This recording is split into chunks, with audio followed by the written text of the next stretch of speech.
I had to do something. So the question becomes, Simon, if I'm going to have mental agility, if I have to have fortitude, is there something practical we can do? And the answer is yes. And I want to invite you to take your meds. Take your meds. And so if you're writing this down, please write it down vertically, MEDS. And Megan, who's my colleague, she's going to post it in the chat as well. MEDS stand for how do I begin to meditate, exercise, diet, and sleep. Meditate, exercise, diet, and sleep.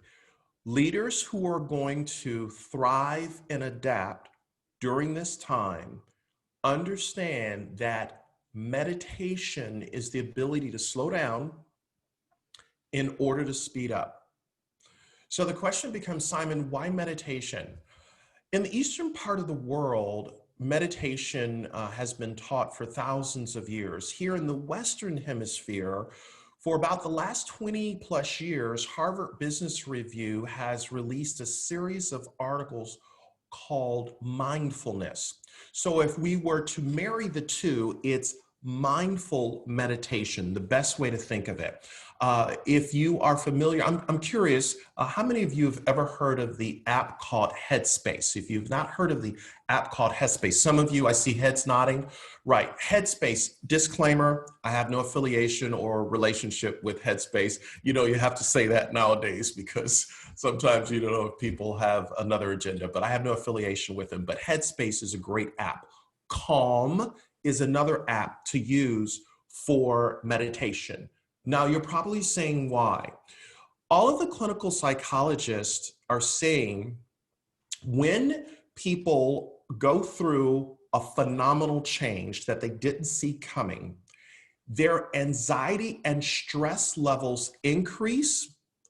And if they are a type A person who's always in control, because of anxiety and stress has increased, they will emotionally suppress how they're doing because they have to keep the game face on.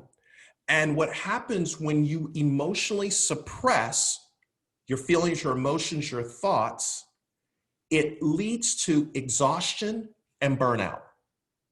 And because of the health risks of exhaustion and burnout, those who don't think they need to find a way to experience what some psychologists call emotional regulation, they'll continue to suppress because their mindset is, I gotta save the business. I gotta do what I gotta do, and I can't let the team down. So what I'm encouraging leaders to think about right now, before you can become better for your family, your members, your team, you have to be better for yourself. And now I'm curious, can anybody relate to anything that I'm saying thus far as stress, mental health, anxiety? And you don't have to put yes in the chat, but if you can relate to this, I want to invite you to think about, how do I take my meds? So it's just simply understanding, carving out time in the morning to get quiet, to just take time for you. Because the moment you pick this up and you get online, it's on. So you've got to slow down and say, let me rephrase that. I want to invite you to slow down and say, how do I take care of myself before I take care of everybody else? In other words, real leadership is about self-care. Because leadership is caught and taught. So right now, you are modeling for people how they should be showing up during this time. All right, exercise. So one of the things I realized, in order to lose the weight, I had to get up and start walking. I got a Fitbit, and I am hooked on Fitbit, love the gamification of Fitbit. And that's something that has allowed me to lose almost 20 pounds. But I had to get up and start walking. So what would have only been 10 minutes is now turned into almost an hour. What does exercise look for you? Dieting. Are you eating properly? And then sleep. Now, that's still one of the areas that's a challenge for me because I'm generally up probably 3 or 4 in the morning and I don't go back to sleep. And by 4:30, I'm up, but I'm a sleepyhead come between 9 and 10 p.m. So one of the things I'm working on is how can I ensure I get at least 6 to 7 hours of sleep? And so I'm curious, if you just post in the chat, which of the 4 resonates with you the most? Meditate, exercise, diet, and sleep. And what have you been working on these last 7 months to be the best version of yourself? If you could just post that in the chat and just let me know, are you meditating? Are you exercising? Are you dieting? Are you sleeping? What are you working on? That would be great to know. So Steve has said exercise, great. Timothy has said meditation, keeping the mind clear. Thank you, Timothy. Thank you, Steve. Donna has said diet, right? Robert has said exercise, riding the bike outside. And so here's the follow-up question. And have you noticed the difference? And if you've noticed the difference, you've become a better version of yourself. Now let's carry this idea all the way through. What about your team? Are you encouraging your team to take their meds so that they can be the best they can for themselves, their family or loved ones, and the members that we serve, okay? Then, after we consider mental agility, and I'm loving these responses. Larry said, overeating, reducing stress, spending time outdoors as much as possible. Michael said exercising 7 to 8 a.m., feel 100% better. So listen, you've already proven to yourself that you had the mental agility to begin to grab hold of the steering wheel of change and drive into the future instead of being driven by everything and everyone. So then building on that, after mental agility, the next thing is, what about our teams? So I want you to write this down or capture this on your smartphone. One of the mindsets that leaders are really being invited to think about is something called adaptive resilience. And adaptive resilience is, how do I overcome the unexpected? Now, you have heard resilience for a number of decades now, but adaptive resilience is in overcoming the unexpected. How do I begin to see things from a different viewing point and begin to ask instead of tell, listen instead of hear, and seek the opportunity to really connect? So oftentimes when we hear about adaptive resilience, sometimes leaders will ask me, how do you deal with leading remote teams, teams that maybe they are at work or they're working from home? How do you lead remote teams in the midst of change and lead differently? And the first thing I would want to invite you to consider, if I'm going to overcome the unexpected, I have to recognize that connectedness is the new currency. Connectedness is the new currency to begin to ask our team members early and often, how are you doing? Why is that important? Gallup has released a study within the last few months, and they have discovered that leaders, they surveyed 10,000 workers, different companies, and they said leaders have to understand that during this time, men and women are looking for 4 things. Number 1, trust. Number 2, compassion.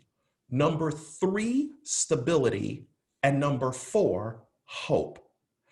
Leaders who build trust, have compassion, create stability, and literally are the what I would call the hope pushers. The results that they produce long-term are phenomenal, because if leadership is caught and taught, people are watching you and taking their cue on how they should show up. Now, I'm curious, when you hear trust, compassion, stability, and hope, which one resonates with you the most, and which one are you working on and currently within your culture? Just post it in the chat for me. I'd love to see it. Love to see that.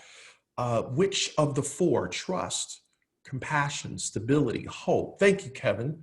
So you're building trust. Trust. Absolutely. Thank you, Antoinette. So here's the thing, whichever four you're working on, I want you to consider, why is it working? And is it amazing, out of all four, trust is the one that continues to come up. So if I'm going to have adaptive resilience, overcoming the unexpected, I want us to think about this particular idea. Trust is the emotional glue of all relationships. A few days ago, I had breakfast with my old boss at Disney. So Disney was the last company that I worked for. I was sales director and new business development director for the Disney Institute. And I said to my former boss, who is now a senior executive with the National Restaurant Association, I said, how are restaurants doing? What are you telling restaurants whose businesses have literally had to transform overnight? And he said, Simon, here are the three things we are telling them. Number one, they have to share why it's safe to come back to their restaurants. Number two, obviously they're practicing all the safety protocols and different things, but going digital by putting videos and different things on their site to show why their restaurant is safe and why it's okay to come back.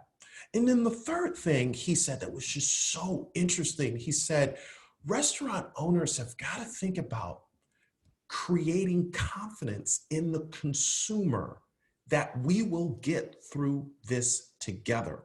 And when he said it, he reminded me that during 9/11, he and I were together in Washington, D.C., because we had a meeting with the CIA that was looking to do some business with Disney.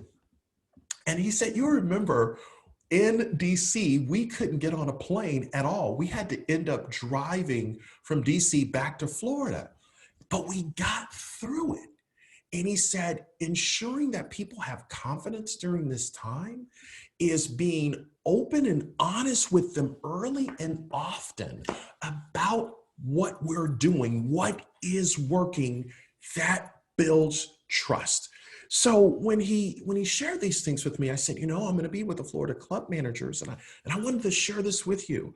I'm curious, what are you doing to ensure that your members know that they can trust the club now more than ever before? And we realize for some of you, if not many of you, you have a population of members who are perhaps on the spectrum, or they have to certainly practice physical distancing or being quarantined in place. So we're finding different ways to serve them. And during this time, what I really, really believe is we are going to hear amazing breakthroughs because of the work that you're doing in having adaptive resilience. It's something you already have because you have adapted to where we are in the world right now, and we are bouncing back as we walk this out. So connectedness is the new currency with our team members. The second thing to think about with our team members is, yes, we have performance reviews, key performance indicators. We have our budgets, our forecasts.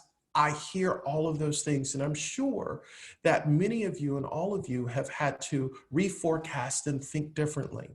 But one of the things I would invite us to consider is to really talk to our team members and say to them, how are you doing?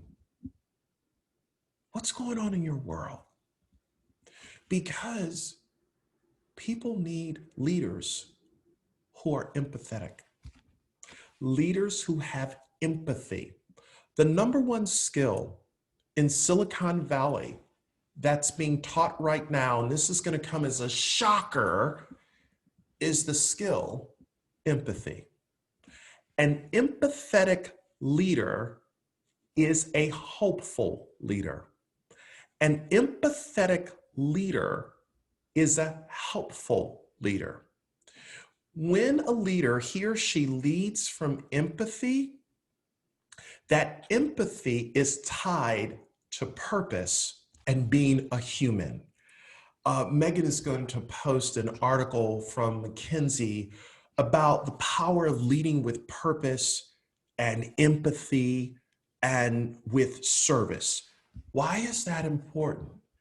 Because the job of a leader is to invite men and women on a journey to discover the leader within themselves while they're following you. So we've posted this link in the chat for you to read this article, phenomenal story about the CEO of Best Buy on how they are thinking about being a purposeful company, not just a profitable company. And that's sometimes difficult to hear when you're running a business on margins, running your business, looking at the P&L, trying to make sense of everything. And one of the things that I know to be true after 18 years of doing this work all over the world, working with leaders at the very tops of organizations all the way down to frontline. I started at the front line 30 years ago as a front desk clerk. So I never forget my roots. But one of the things I've discovered about leaders who are going to get through this time are going to be leaders with empathy, purpose, and they care about human beings. So in other words, ladies and gentlemen, we have just moved from customer service to human service. And human service, like all of you who care about your members, is thinking about how do we take care of our employees first before our members. Now, I know that might seem a little bit odd and it's an oxymoron, but best practices for teams right now with men and women who have been furloughed, laid off, or waiting for the other shoe to drop is to know that I work for an empathetic leader who can walk a mile in my shoes, but I also work with an authentic leader that's going to tell me the truth. And the truth is, I don't know what tomorrow holds. I don't know what our board of governors is going to say, but I'm going to tell you what I know real time because you matter to me so that you can make the best decisions that you need to make. And I believe all of you have stepped to the plate to do this. And I encourage you to do more of it. The next thing I want you to think about as it relates to leaders before we go on, or think about with your employees before we go on, is to constantly ask employees, what are they hearing? What are they seeing? And what should we be doing? Because inside of that question is the breakthrough, is the insight. Beth shared with me one of the examples of one of our awesome clubs here in our great state of Florida that was able to take blue hair dye to one of its members, all because we look for the opportunity to connect. Connectedness is the new currency. So asking our team members, what are you hearing?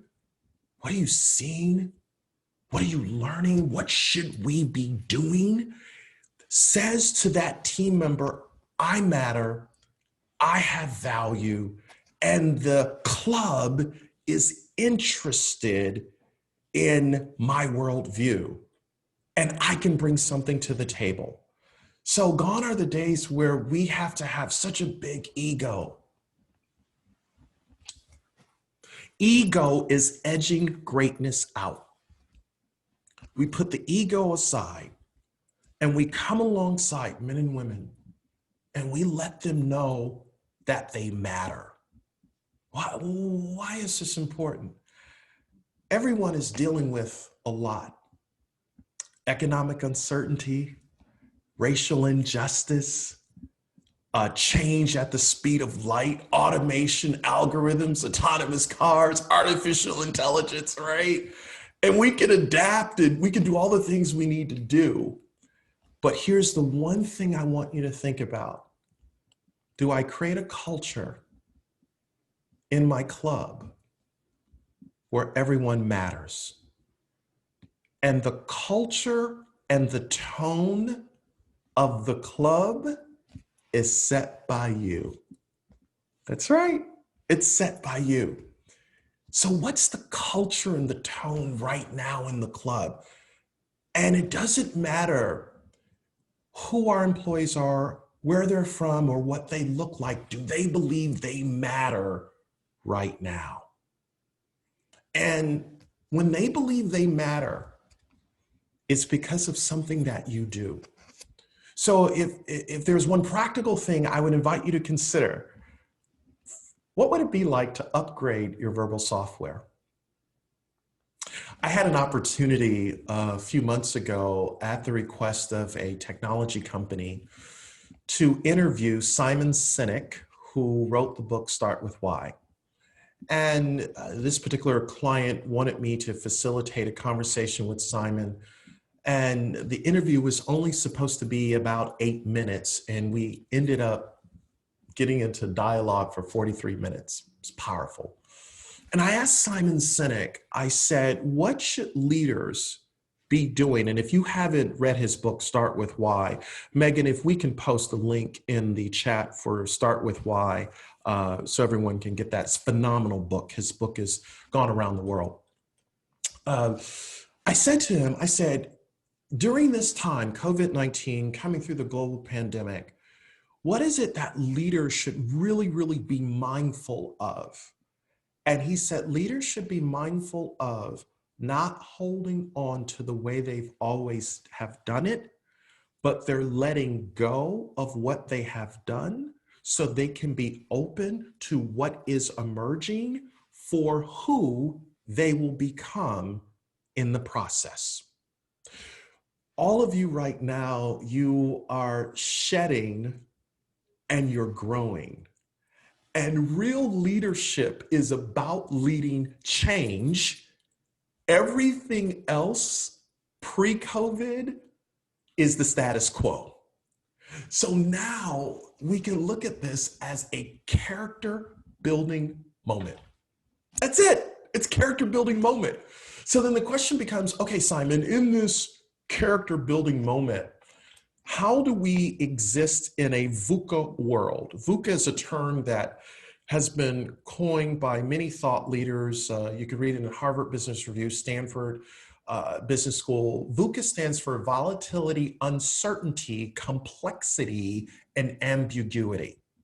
How do we deal with a world that's volatile, a world that's complex, a world where our members and the people we serve, their needs are changing?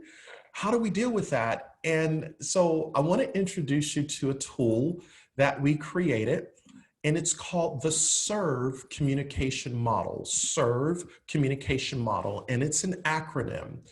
And SERVE starts with, how do we begin to seek clarity? Seeking clarity is, what is our purpose? Why are we here? What is the value that we bring? What's the problem that we solve? And seeking clarity to be clear in our communication with those that we work with and those that we serve. So seek clarity. Once we seek clarity, how do we effectively communicate with those that we serve in the way in which they want to be communicated with, so they know that they matter? Is it phone? Is it Zoom? Is it text? Is it a call? Is it email? Whatever that is, how do we ensure we have that effective communication? And then how do we respond with a sense of urgency, letting people know that they matter to us? How do we then verify the commitments that are made? And when we verify the commitments, it's understanding that there is a difference between emotional commitment and rational commitment. So when we verify our commitments, I would invite us to ensure that there is emotion in the commitment that we're making to those we serve, those that we work with, those that we collaborate with, because verifying that commitment in our communication certainly speaks volumes. And then how do we give a little bit of the extra effort to see what's going on and say, wait a minute, this is an opportunity to give something extra. So let me give you an example. When I wrote the book, Be the Spark, we were getting ready to go to print with the book. And Melissa, our director of operations, said, you've got to hear this story. Her girlfriend had received her monthly subscription of pet food from Chewy.com. And she had forgot to call Chewy.com and to cancel her subscription because her dog had passed away.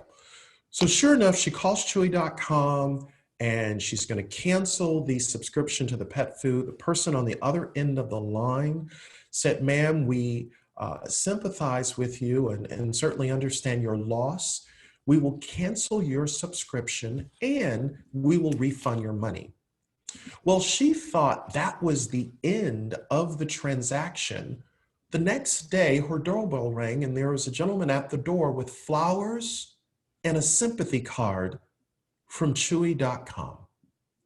Because what Chewy began to understand as we think about the E, extra effort, is that you can either build a transaction for a moment or a relationship for life by going the extra inch. And brands and businesses that give that extra effort or go the extra inch, they will be remembered. Now let's take this just a step further, and if I can go a little bit deeper.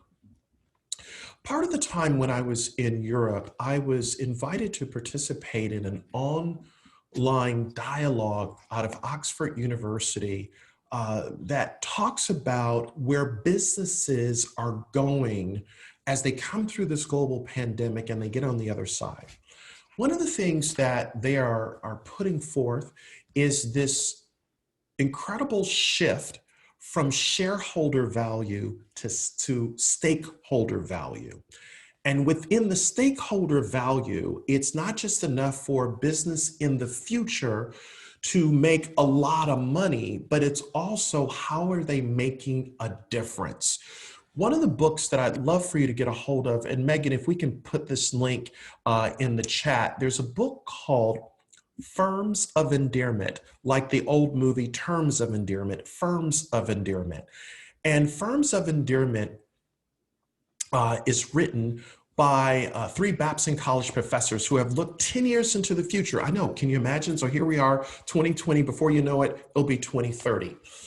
And what they're saying is that businesses that will thrive, it doesn't matter what industry they're in, businesses that will thrive in this next decade will be the result of leaders who intentionally put purpose before profit. Now pause, hold the phone. The United Nations has introduced to the world what they call the 30 transformational goals, or 17 transformational goals that they want to reach by 2030. And it's called the UN Sustainable Goals. Goal number 1, end poverty. Goal number 2, end hunger. Goal number 3 is equality. And it goes through the list that they're inviting countries around the world to embrace by 2030. So when this whole discussion at Oxford was happening, what they're saying is that leaders, wherever they are, in Florida, let's just say, it's not just enough to lead a business. What is the business doing in the community to help the least, the last, and the often forgotten? And how do those businesses begin to tell the story of how they're helping the community heal, move forward, and thrive in the midst of uncertainty? Now, I know I'm sharing a lot. I will tell you this, and Beth will bear this out. If you have questions, the first 10 people that ask questions, we have a special surprise, but I'm going to just take just a few more minutes before we get into questions. And I just want to make sure you get this piece right here because it's so important. So it's not just enough to lead a club, to lead a team, to be a general manager, executive director, whatever your title might be. During this time, your club will be remembered for the love you put back into the community. So first of all, let me say thank you and congratulations to all of you who, this is your MO. You've been doing this forever. what I'm inviting us to do, to double down and to do even more, because that is not only going to allow us to come through it quicker and faster, but it's going to heal our communities. So then the final thought before we go into Q&A is that all of you have permission to innovate. What does permission to innovate look like? Warren Deedle, who's a dear friend of mine here in Orlando, he runs a catering company called Puff and Stuff Catering that does corporate catered events. And he called me one day and he says, you know, like our business has been decimated. I said, I can only imagine. What are you doing? He said, guess what? We're going to do family meal plans. We have a gourmet kitchen, a gourmet chef. We're going to literally put together these family meal plans, family of four, $75 a box. We will deliver it to them at a set time. And so he says, I want to do this for you and your family. So sure enough, he did it and it was delivered and all we had to do was just warm everything up. It was wonderful. But he realized he had been given permission to innovate. Larry, my old boss at Disney that I shared with you, he's also the founder of the United States Personal Chefs Association. So personal chefs right now have discovered that they can work with their potential customers through Zoom cooking. And so now personal chefs, the United States Personal Chefs Association, they now have a whole relationship with Zoom and they are marketing themselves in a fresh new way. But what about the app called Swimply that allows people to rent pools in a specific mile radius, private pools that are in people's homes for their own enjoyment? And it's all from an app. Is that not crazy or what? It's innovation. You have permission to innovate, to think differently.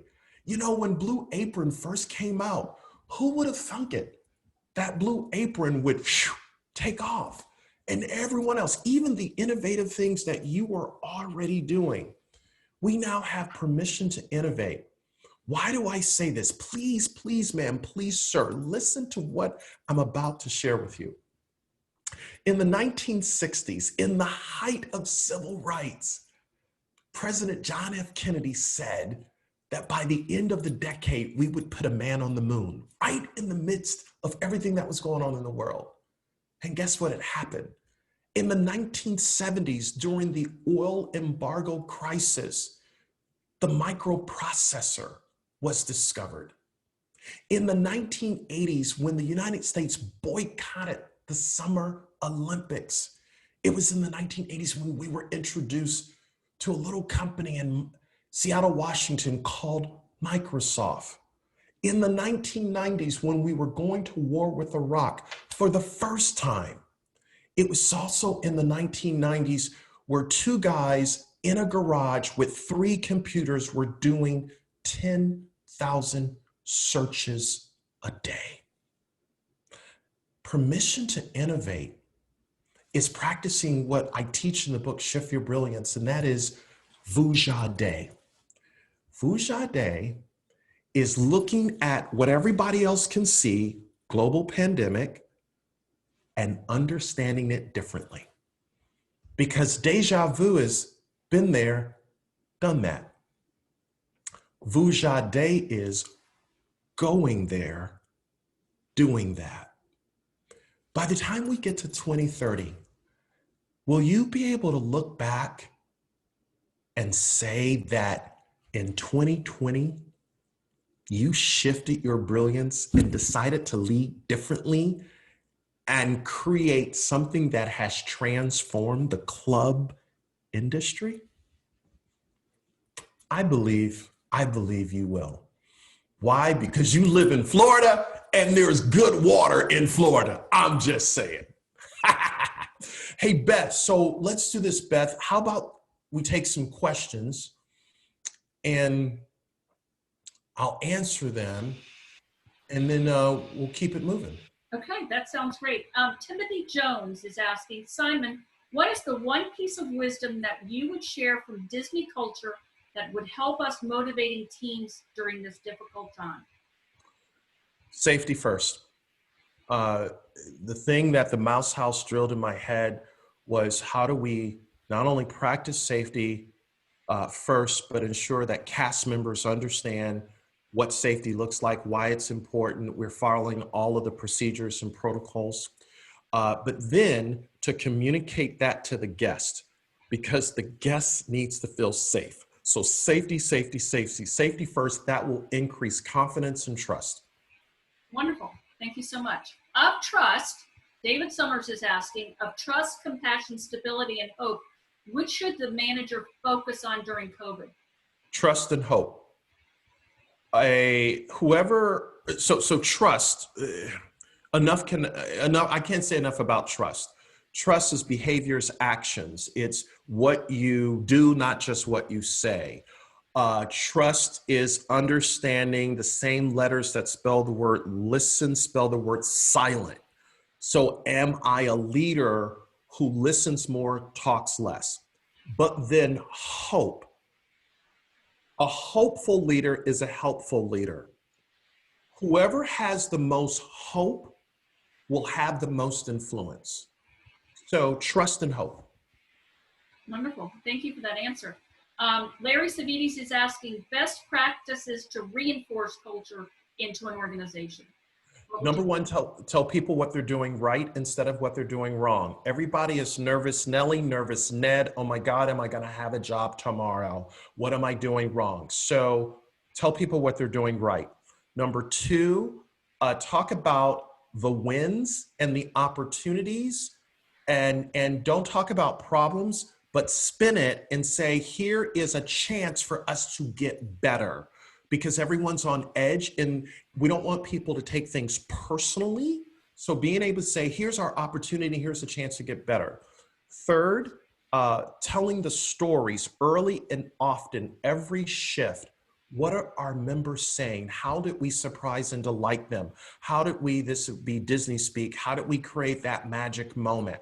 What gets recognized gets repeated. Being able to tell the stories and share it from the back of the house to the front of the house. Everybody's a part of this.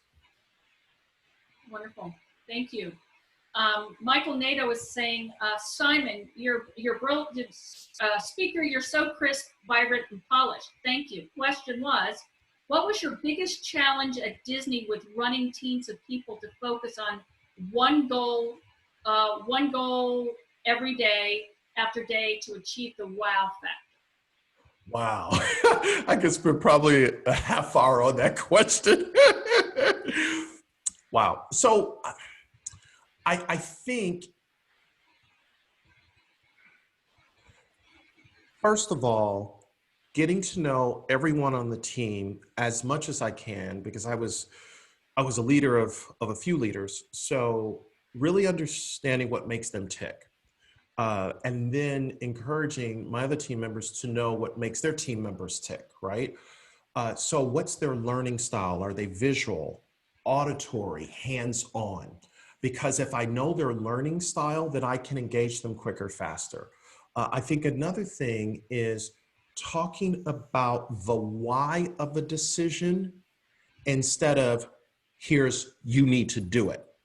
And the distinction between that is when I understand the why, we can figure out the how. And so we were able to stay very laser focused on keeping our eye on the goal of what needed to be done, instead of being a floor lamp of diffused energy that's pulled in a million different directions, because everyone understood the why. So I need to cut this out of the budget. And here's why I'm doing it, instead of just cutting it and saying doing this.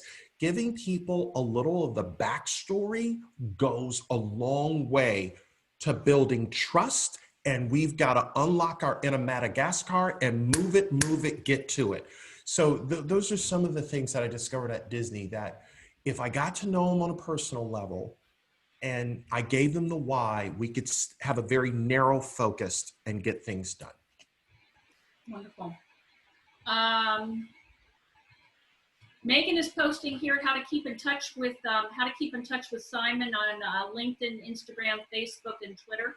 So please make sure you do that. If there's anybody else that has any questions, we have a few more minutes with Simon, and I'd hate to hate to see them go to waste. Any other questions? You can go ahead and either just unmute yourself real quick and raise your hand and we'll call on you, or anybody have anything else? And Beth, while we're doing that, I'll be curious if anyone's had a takeaway or a reminder. Love for you to post that in the chat and just let us know what's been a takeaway or reminder for you. That'd be great to know. I do have one of those from Nancy. She said, your club will be remembered for the love you give the community. You as a leader will be remembered for the love you give your employees. Yes. And she's personally mentoring some folks, some young women professionals right now to help succeed. So awesome. Woohoo! Nancy today. So thank you for that message. Awesome. Thank you, Nancy. Tim said, love the meds. We'll be using that next employee newsletter. Nice. Trust is the foundation for compassion. William, ideas for making Zoom meetings more interesting and fun. Hey, so we have a little gift.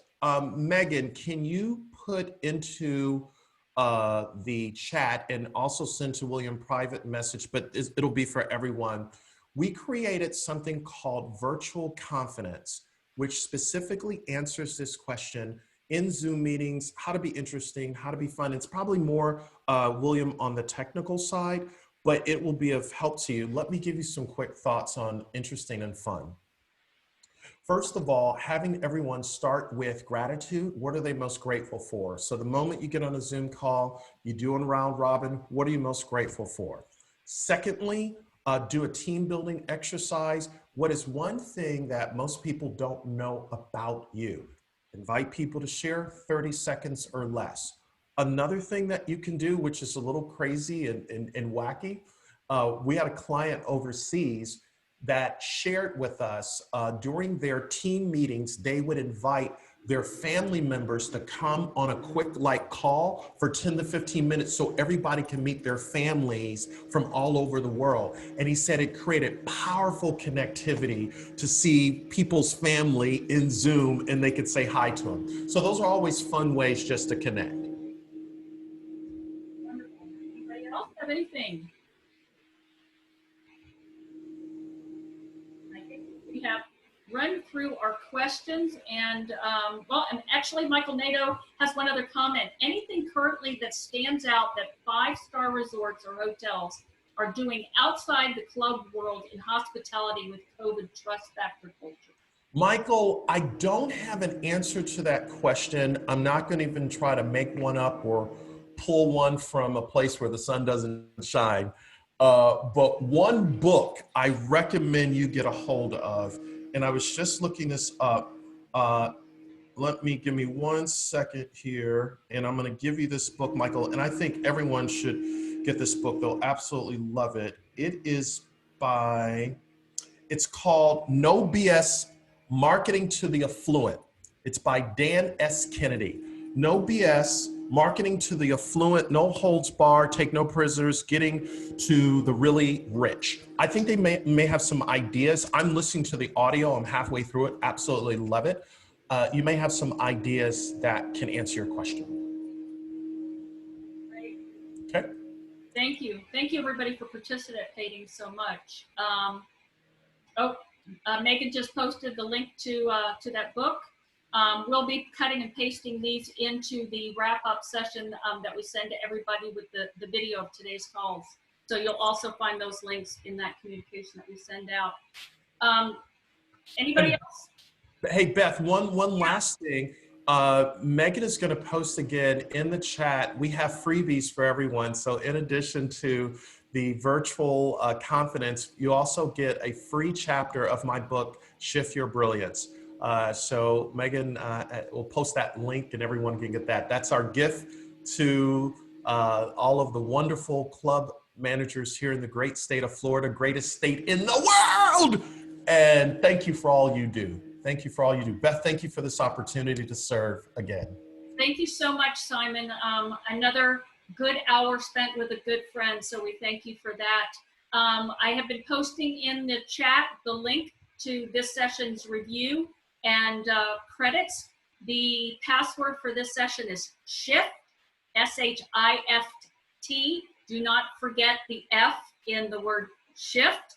It will not be the other word that is the password, but shift is the password for this session. You have until 5 o'clock tomorrow to put in credits for both this morning session and this afternoon session. So again, Simon, thank you for being here.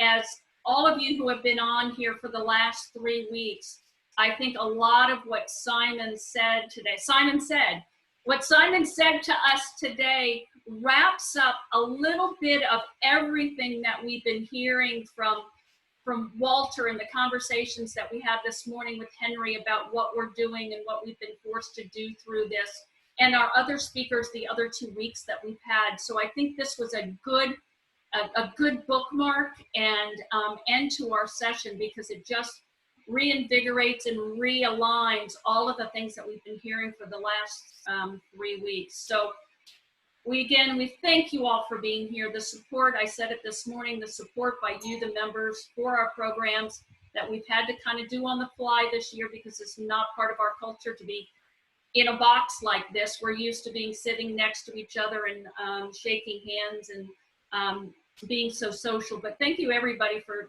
the support that you've given.